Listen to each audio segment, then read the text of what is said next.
Hi everyone, welcome back to my channel. Today I'm going to be talking about some nonfiction books. Half of these I have read and they're considered favorites, books that I have either reread already several times or I certainly plan to reread again in the near future. And then I have a stack of highly anticipated reads. I'm not going to call them necessarily a TBR because I don't incorporate nonfiction books into my TBR typically. I just pick them up when the mood strikes or when like they're weighing on me, their content or their topic matter. So if this interests you, please keep watching. If you like nonfiction or you like curated lists like this for specific types of books, give the video a thumbs up and I will do more. I have tons of ideas. I just need to know that you guys are interested, and I'll do more of those in the future. If you haven't already subscribed, please consider doing so. But let's get into the books that I have already read and chef's kiss.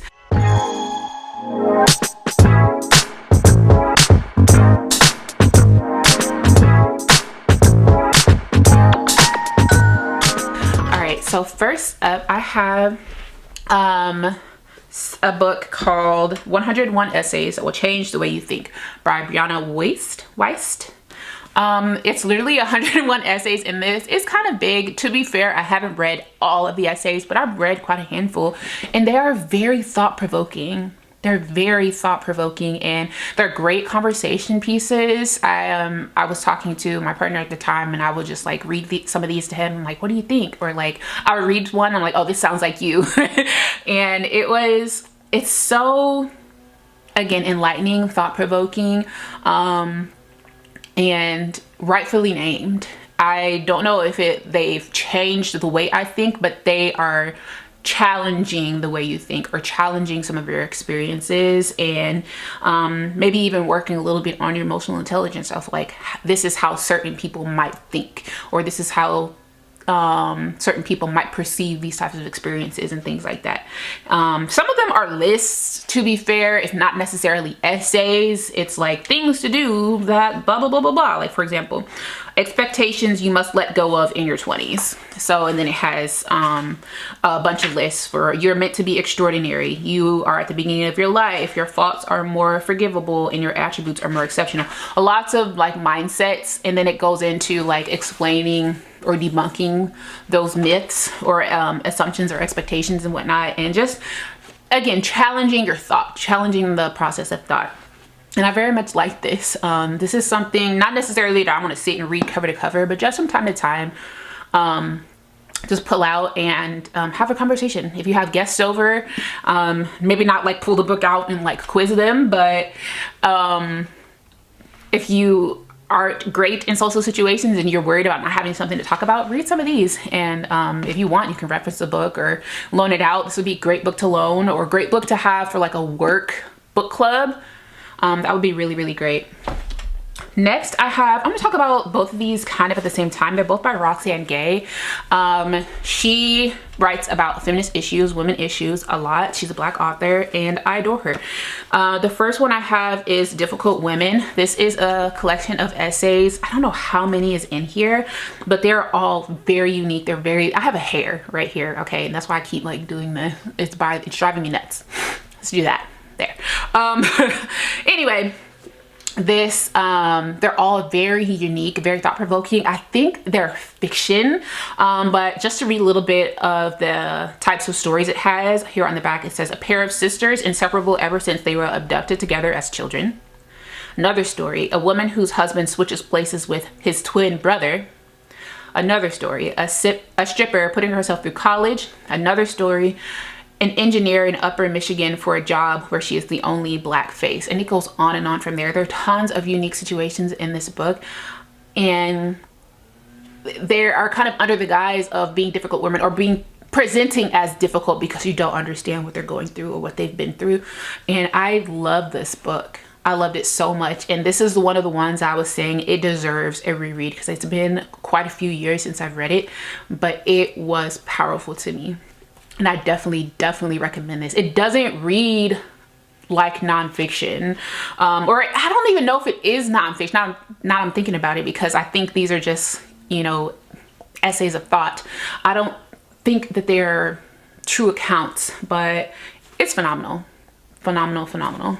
Also by her, I have Bad Feminist. This is also a collection of essays or short topics regarding feminism, and it also has a crumb of memoir based upon Roxane Gay's life herself. I think these are only 2 books I have of hers, but she does have an essay in here that alludes to some of her life experiences that she accounts in detail in this one. And very strong of her, very strong of a lot of the essays and topics that are talked about in here. It talks about everything from entertainment to race and politics and the like, and there are tons of perspectives to come in contact with here. And I think it makes the topic of feminism, though political, it makes it more palatable if you're not a political type of person.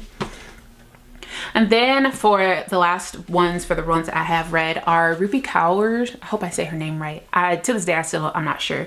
But Milk and Honey. This book went so viral, if you will, like years ago, and I had to pick it up and see. It is a book of poetry, as well as The Sun and Her Flowers, which is her second book. And I have read both of these. I have not read Homebody yet, but I have it.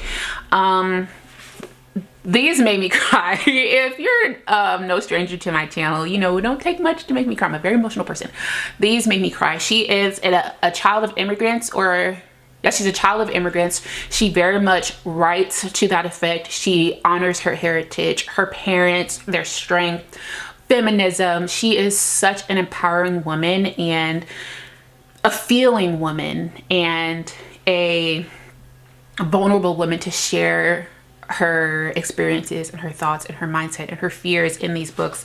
They are so nice. She has also she's done all of the artwork in these books herself, and they're just little doodles, but they also go very much with the short poems and stuff that she has in here. But they're very powerful. They're short but powerful, and I think these will also make great gifts. She has these in box sets as well. You can find these at Target. You can find them obviously in the bookstore, Amazon, all that stuff. They're everywhere, I guess is what I'm saying. And especially for someone who's like not a reader or doesn't like poetry, like I think these are a good place to start. All right, going down the list of books that I have not yet read but are highly anticipated reads for me. I have Remember Love by Cleo Wade. I think this is a series of like poems or just quick little thoughts to keep in mind. And the way that this was explained to me, I had went to a Black-owned bookstore in the Dallas-Fort Worth area. It's called Black Lit. I think at the time, unfortunately, they are relocating due to safety concerns. But I understand that the owner definitely has full intention of reopening as soon as makes sense for her and her family. But either way, the gentleman who was working there said that him and his significant other would read this together and just hold each other, and it feels very loving. If you are not down and out, but if you need a dose of love, this is the book to go to. And it feels like a hug from your grandma. Like, that's the way he explained it. It helps you with self-love. It helps you appreciate the love that you have in your life. It is just a beautiful account of love in all of its beauty. So I definitely want to give that one a read.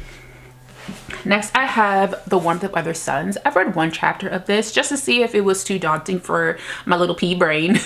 And thankfully it was not. But this is by Isabel Wilkerson, and it is highly, highly acclaimed. And it is an account of the Great Migration of African Americans, enslaved people, or enslaved people from the South to the North.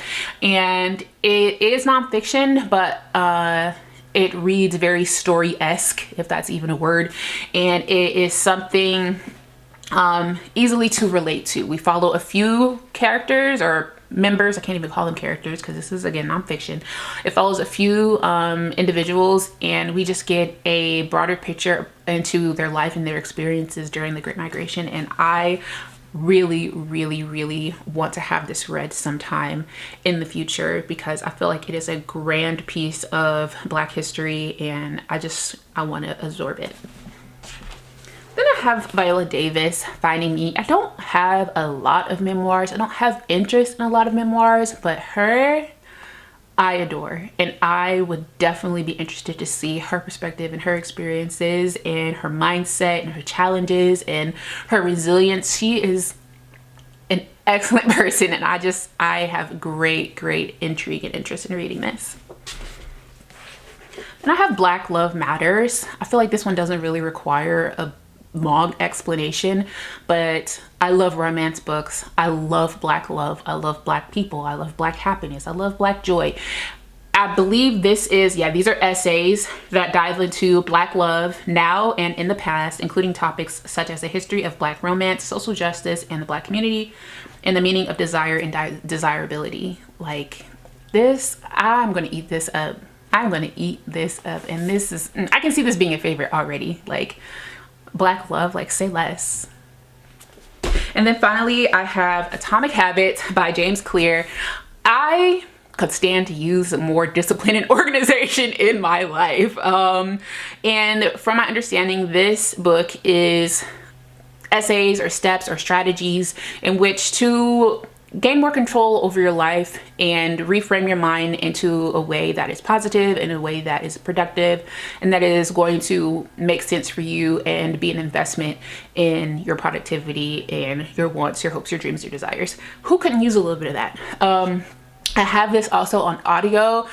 I mentioned in another video that I'm not really want to annotate, but if I am, it will be nonfiction. And I feel like this is a book. I don't know if I will annotate in the book. I'm still a little weird about writing in my books that's not like a textbook. Probably do it in a notebook or something like that, or journal, and just keep track of like what I'm learning here and what I'm applying here or what I want to try here. But this is a highly anticipated read for me. So those are all of the books that I have. Well, they're not all the nonfiction books I have, but those are my favorites, the most meaningful to me. And then the ones that I'm most excited and most looking forward to reading here in the future. Like I said, I don't necessarily put them on like monthly TBRs, but I keep them on the top of my bookshelf, and they're always floating around in in my mind, like, do I want to get into this right now?